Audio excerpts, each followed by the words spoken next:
আসসালামু আলাইকুম প্রিয় দর্শক, কেমন আছেন সবাই? আশা করছি সকলেই ভালো আছেন। আজকের ভিডিওতে ওমানের ওয়ার্ক পারমিট ভিসার সর্বশেষ আপডেট নিয়ে কথা বলবো। অনেকেই প্রতিদিন জানতে চান ওমানের ওয়ার্ক ভিসা কি পুরোপুরি চালু হয়েছে, বাংলাদেশ থেকে নতুন কর্মী নিচ্ছে কিনা, আর যারা যাওয়ার প্রস্তুতি নিচ্ছেন তাদের জন্য নতুন কোনো নিয়ম এসেছে কিনা।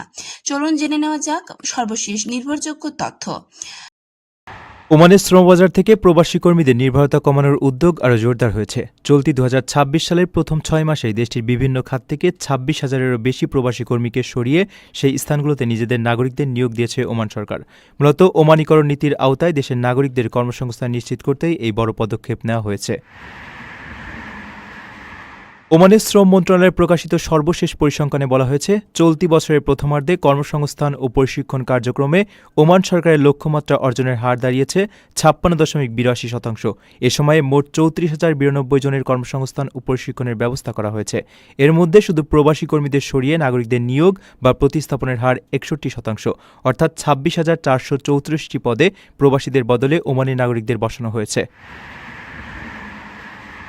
কর্মসংস্থানের পাশাপাশি নিজেদের নাগরিকদের দক্ষ করে তুলতে বিশেষ প্রশিক্ষণ কর্মসূচির উপরও জোর দিচ্ছে মধ্যপ্রাচ্যের দেশটি। শ্রম মন্ত্রণালয় জানিয়েছে, সরাসরি চাকরি ও প্রতিস্থাপনের সঙ্গে যুক্ত এমন প্রশিক্ষণ কর্মসূচিতে লক্ষ্যমাত্রা ৪৫% এরই মধ্যে অর্জিত হয়েছে।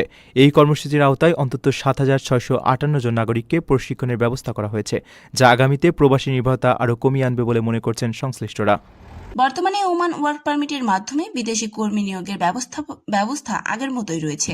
তবে প্রতিটি কর্মীর জন্য নিয়োগকারী প্রতিষ্ঠানের বৈধ লেবার পারমিট বা শ্রম অনুমোদন থাকা বাধ্যতামূলক। এই অনুমোদনের ভিত্তিতেই ওয়ার্ক ভিসা ইস্যু করা হয়। তাই কেউ যদি আপনাকে বলে যে কোনো অনুমোদন ছাড়াই খুব সহজে ওমানের ওয়ার্ক ভিসা করে দেবে, তাহলে অবশ্যই সতর্ক থাকবেন। বাংলাদেশ থেকে ওমানে নতুন কর্মী নিয়োগের বিষয়ে সরকারিভাবে আলোচনা চলমান রয়েছে। বিভিন্ন পর্যায়ে ইতিবাচক অগ্রগতির কথা জানানো হলেও এখন পর্যন্ত এমন কোনো সরকারি ঘোষণা প্রকাশ হয়নি যেখানে বলা হয়েছে যে সব ধরনের বাংলাদেশি ওয়ার্ক ভিসা সম্পূর্ণভাবে সীমাহীনভাবে চালু হয়েছে। তাই সামাজিক যোগাযোগ মাধ্যমের গুজব বা যাচাইবিহীন খবর বিশ্বাস না করে সবসময় সরকারি তথ্য অনুসরণ করুন। আজকে সর্বশেষ আপডেট অনুযায়ী ওমানের ওয়ার্ক পারমিট ভিসার ইস্যু সরকারি প্রক্রিয়া চালু রয়েছে। তবে বাংলাদেশিদের নতুন নিয়োগের ক্ষেত্রে নিয়োগকর্তার অনুমোদন এবং সংশ্লিষ্ট সরকারি নিয়ম মেনেই আবেদন করতে হবে। এখন পর্যন্ত সব ধরনের ওয়ার্ক ভিসা সম্পূর্ণ উন্মুক্ত হয়েছে, এমন কোনো সরকারি নিশ্চিত ঘোষণা প্রকাশ হয়নি। ভিডিওটি যদি আপনাদের ভালো লেগে থাকে তাহলে অবশ্যই আমাদের চ্যানেলটি সাবস্ক্রাইব করে রাখবেন এবং এমন নির্ভরযোগ্য প্রবাস ভিসা ও চাকরির সর্বশেষ আপডেট পেতে নিয়মিত যদি জানতে চান তাহলে অবশ্যই আমাদের চ্যানেলটি সাবস্ক্রাইব করুন। সবাই ভালো থাকবেন, সুস্থ থাকবেন। আল্লাহ হাফেজ।